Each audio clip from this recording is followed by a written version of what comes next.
Greetings, everyone, and welcome back to our fall interview series here on the Freedom File.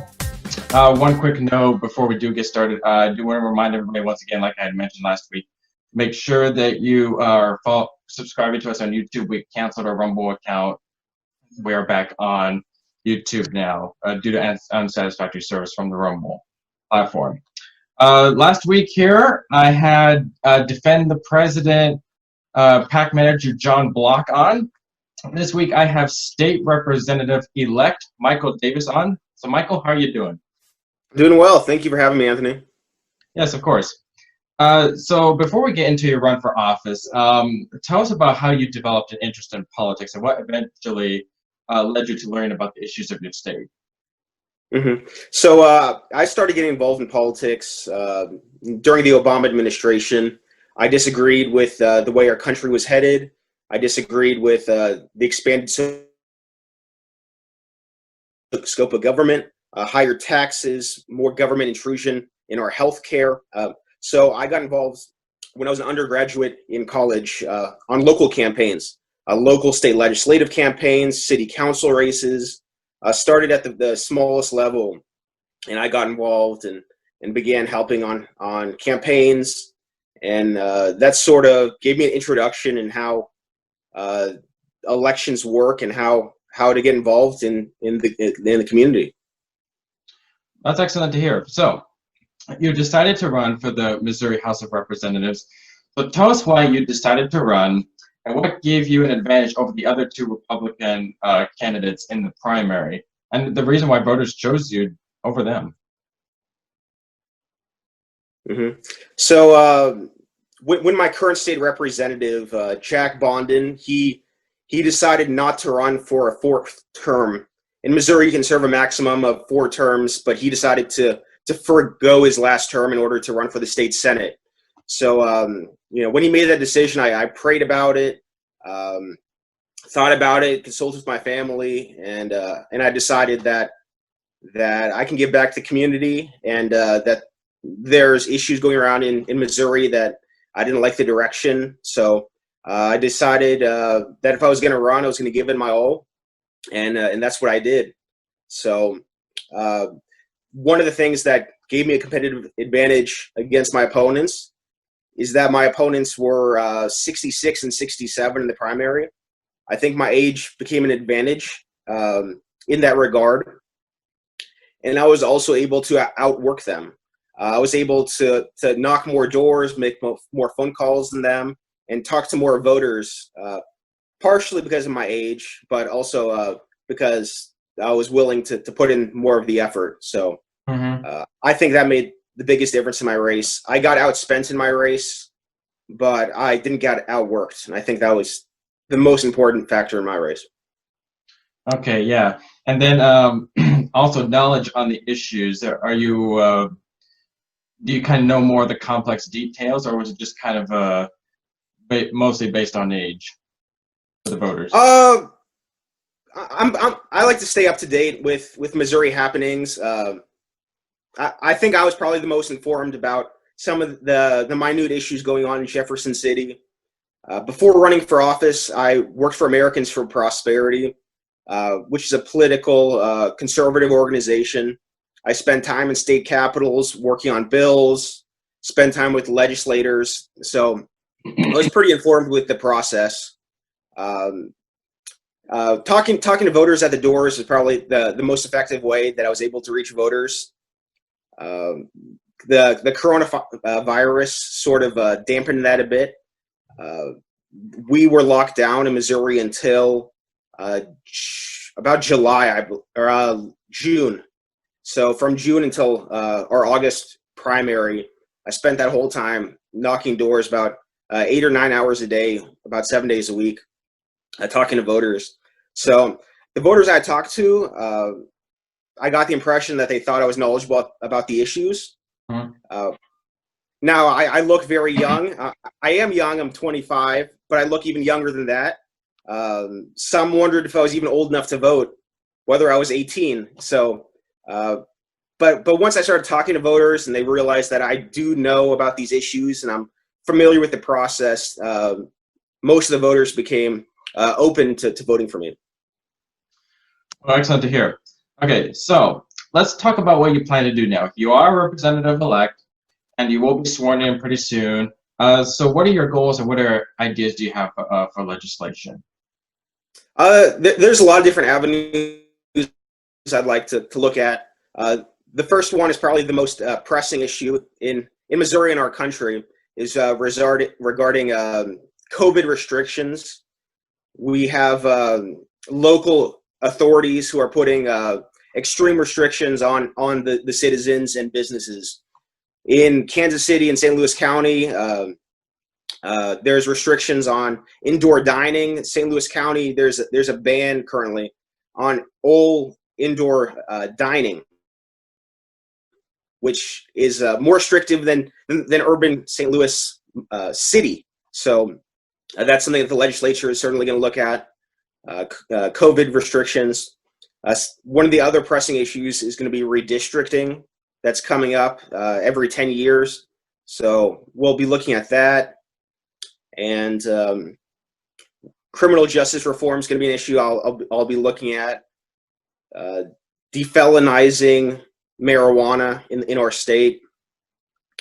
And education reform is another one we're going to be looking at. Making sure that every child is able to get a quality education regardless of their zip code. Mm-hmm. What about, so I do follow up with what goes on in my state too. What's the housing issue look like? Is that going to be something that you might work on, or is that not really a priority? Housing as in homelessness?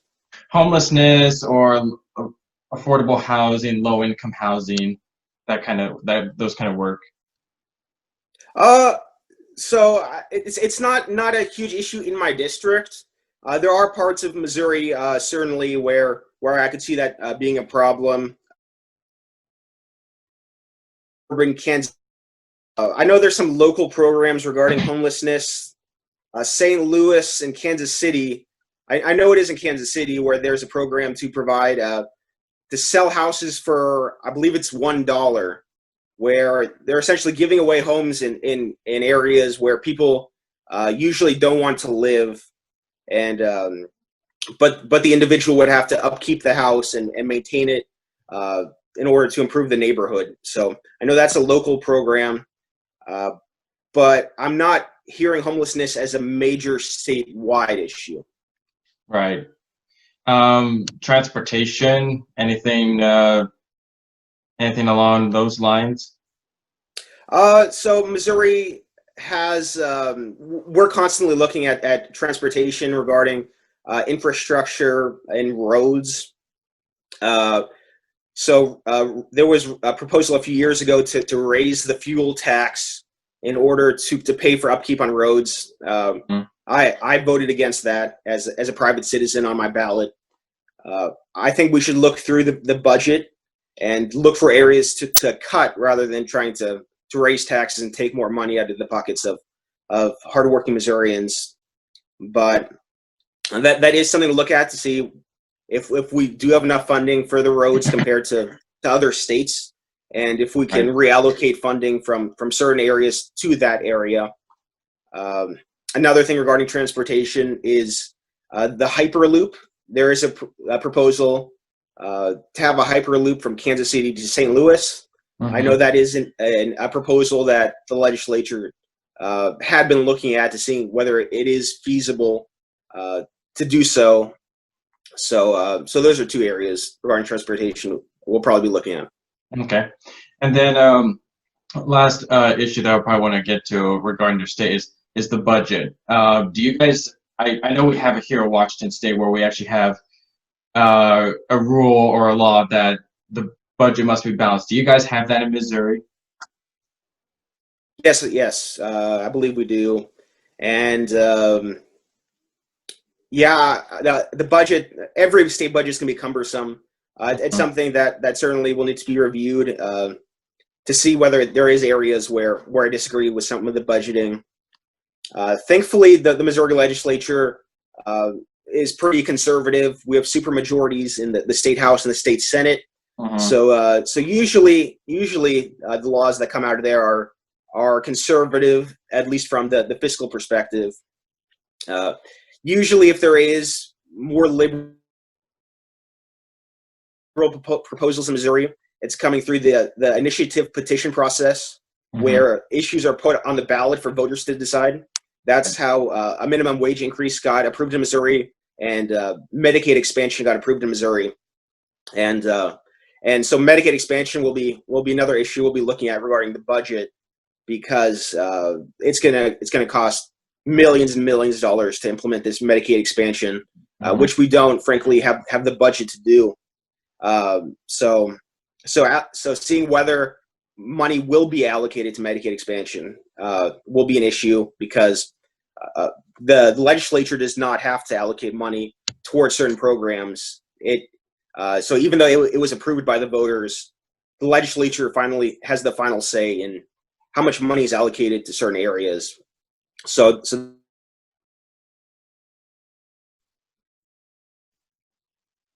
Right. Okay. So in regards to the budget, are you guys going to face a little bit of a crisis with the budget due to the COVID-19? You guys, I know you mentioned that you had a lockdown. Is there going to be some kind of a crisis with the budget because you didn't bring in enough taxes due to sales and things like that? COVID will cause problems regarding the budget. It's something we'll be reviewing and seeing where money needs to be allocated. It'll definitely cause problems regarding how money is allocated and how much money we have, but that'll be something we'll be reviewing shortly. Okay. So now I want to ask you about how you plan to work across the aisle with the Democrats. I know both houses are Republican-led, which gives the minority party, it gives them a little bit of a harder time to implement their ideas. So what issues do you see as being bipartisan, and what do you believe you can work with the Democrats on? Yeah, so I'm excited to be working with both sides of the aisle. Democrats have a small minority. They're about 30% of our legislature, which is a sizable minority, and I'm looking to work with them on some issues as well. I'm willing to work with anyone in order to do good, to better our state, and that includes working across the aisle. So I think there's some issues we can see common ground on.